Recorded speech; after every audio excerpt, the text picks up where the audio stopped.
Peggy 12.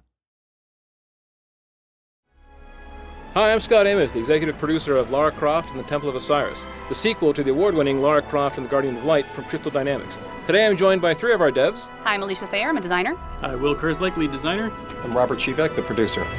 So in today's Dev Diary, we're going to take you through all the awesome, exciting adventure we have planned for you for 4-player co-op action and talk about our characters and all their features. But looking back at Guardian of Light, it was an instant classic when it shipped. It was one of those things that people got together and said, this is an amazing 2-player co-op digital experience. That was the inspiration and the blueprint for us to say, how do we push ourselves further for Temple of Osiris? How do we get to a 4-player game? How do we go with more characters online, with more craziness, with more exotic gameplay? So for us, this is all this labor of love. So in this adventure, we have Lara Croft, the world-renowned archaeologist. We also have Carter Bell, who's new to the series, and he's an up-and-comer and competitor to Lara Croft.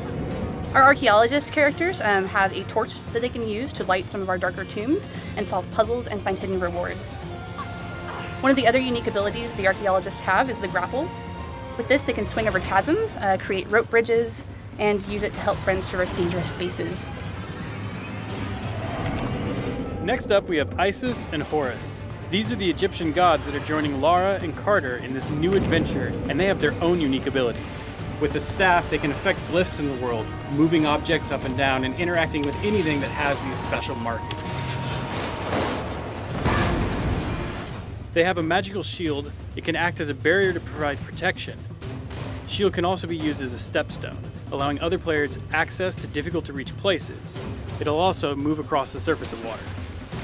Now, because co-op is such a focus for Temple of Osiris, we made sure that the world would react accordingly depending on how many players are in the game at one time. For example, when you add in your friends, the puzzle might actually change dynamically. There could be more mirrors, more obstacles, more enemies to deal with. And naturally, something we've seen is the more players you have at one time, the more chaotic the game can become. So you'll start competing for loot, but you also start griefing your buddies, kind of that competition angle. Oh, definitely. So as you're going through on this adventure and you're playing with 4-player co-op, you might be, going through the world, dropping bombs on your friends, accidentally dropping them into spike pits. Nice. Accidentally, huh? Accidentally, right. Yeah, we've seen Robert. If you guys ever play with Robert online, be careful. He will drop you in a spike pit, as you can see here from this footage we captured earlier today. But the point is it gets crazy hectic, right? Right, and one of the great things is, you have to work as a team in order to defeat bosses and everything, but you'll notice that there's gems that will be dropping throughout the world. Right, and the gems are actually part of our loot system. Yeah, so the gems, each individually, players collect gems. Now, weapons and things, and to beat the puzzles within the game world, you do have to work together, but the gems are unique to your character, and you want to collect as many as possible.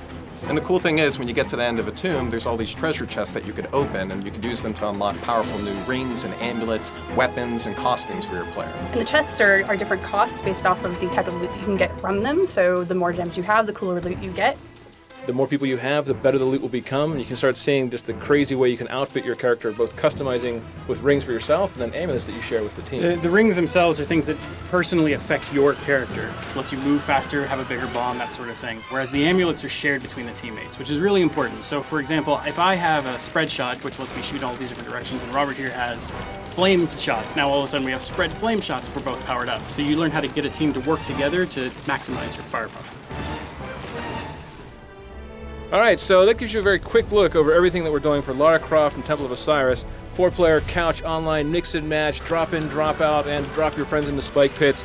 From our side, this is all about working together as a team, but also competing together as a team.